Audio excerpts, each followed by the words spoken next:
सुप्रभात बच्चों, आज हम सभी अध्याय 7 जिसका नाम है घुमक्कड़ कछुआ हिंदी प्रथम में इस अध्याय की सारी एक्सरसाइज जो भी दी हुई हैं वो सब किताब में करेंगे। ठीक है। घुमक्कड़ कछुआ, घुमक्कड़ का अर्थ है घूमने वाला और कछुआ आपको पता ही है। तो इसकी पहली एक्सरसाइज है सही विकल्प पर सही का निशान लगाइए। यहाँ पर एक वाक्य दिया हुआ है, उसके बाद उसमें 3 ऑप्शन दिए हुए हैं। अगर वो सही है तो उस पर सही का, और तीनों में से जो सही है उस पर आपको सही का निशान लगाना और बाकी सभी को ऐसे ही छोड़ देना। ठीक है। पन्ना और पंखी नाम थे, किसका नाम था?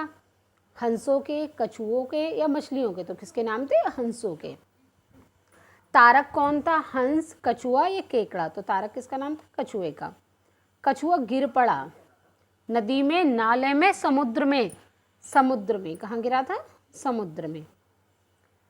शोर मचाने वाली मछलियाँ थीं, व्हेल मछली थी, सितारा मछली या डॉल्फिन? तो क्या आएगा इसमें? वो कौन सी मछलियाँ थी? डॉल्फिन। नेक्स्ट, 8 हाथों वाला कौन था? केकड़ा, ऑक्टोपस या फिर झींगा? तो कौन था 8 हाथों वाला? ऑक्टोपस। एक्सरसाइज 2, दिए गए शब्दों से रिक्त स्थान भरिए।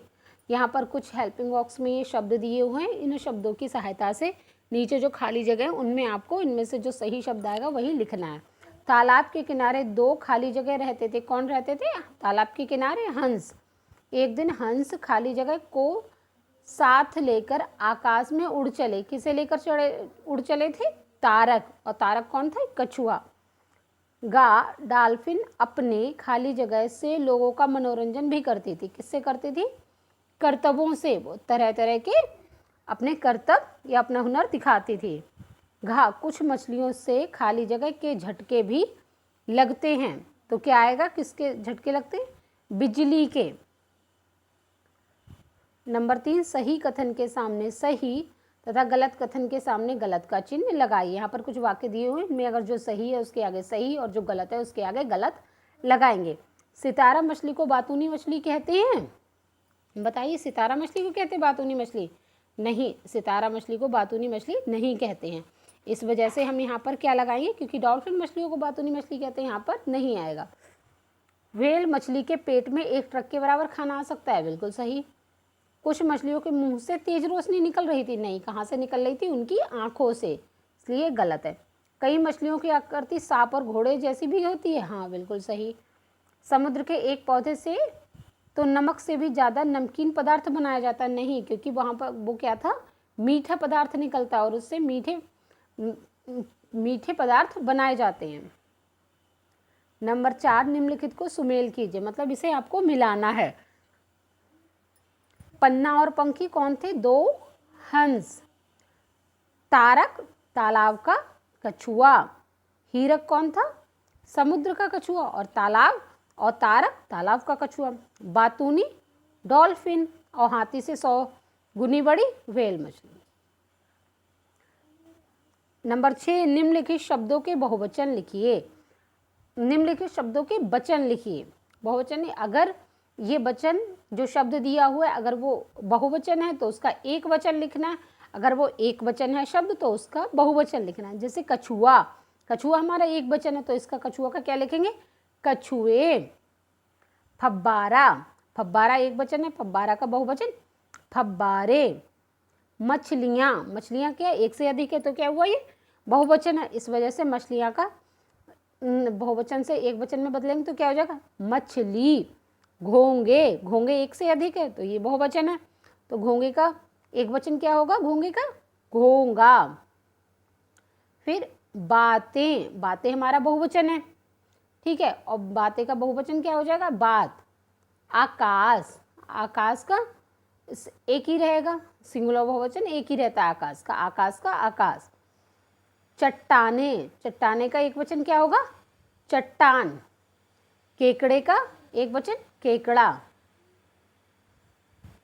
निम्नलिखित शब्दों के वर्ण विच्छेद कीजिए। यहाँ पर कुछ शब्द दिए हुए हैं, उनके आपको वर्ण विच्छेद मतलब उनके अलग अलग अक्षर या वर्ण करने हैं। जैसे यहाँ पर लिखा फब्बारा।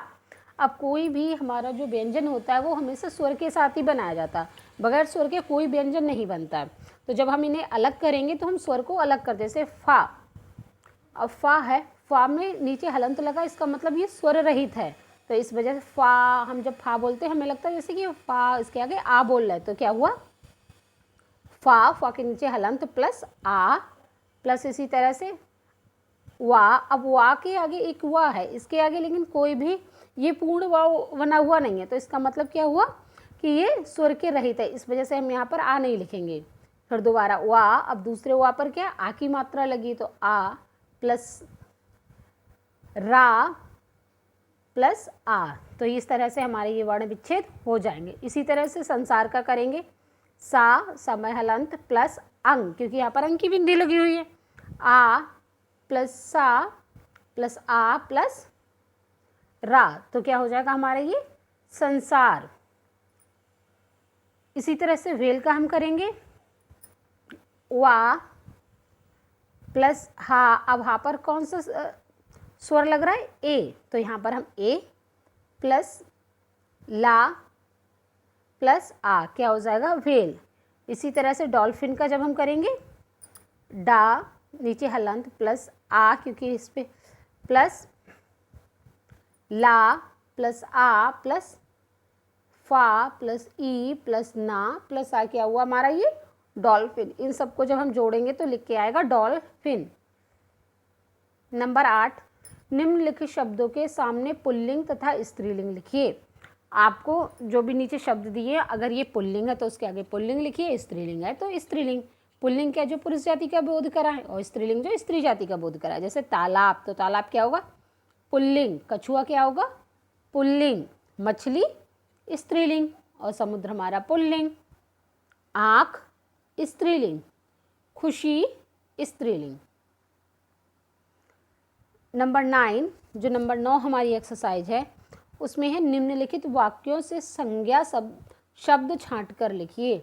संज्ञा शब्द मतलब, संज्ञा आपको पता ही है, किसी व्यक्ति, वस्तु, स्थान या भाव के नाम को संज्ञा कहते हैं। अब आपको यहाँ पर देखना, तीनों में बड़ी मित्रता थी। अब मित्रता क्या है, मित्रता ये भाववाचक संज्ञा, तो यहाँ पर हम मित्रता लिखेंगे और मित्रता को अंडरलाइन करेंगे। खा, हंस तैयार हो गए, तो इसमें हमारा संज्ञा कौन है, हंस। मैं दूर देश से सैर करने आया हूँ, संज्ञा क्या होगा हमारा, देश। कहाँ से आया हूँ, देश से। नंबर घा, इन्हें बातूनी मछलियाँ भी कहते हैं, तो हमारी संज्ञा इसमें क्या है, मछलियाँ। डा, तारक को बड़ा आनंद आया, किसी का नाम भी हम आता है ना संज्ञा में, तो तारक है, तारक भी यहाँ पर संज्ञा है। Thank you.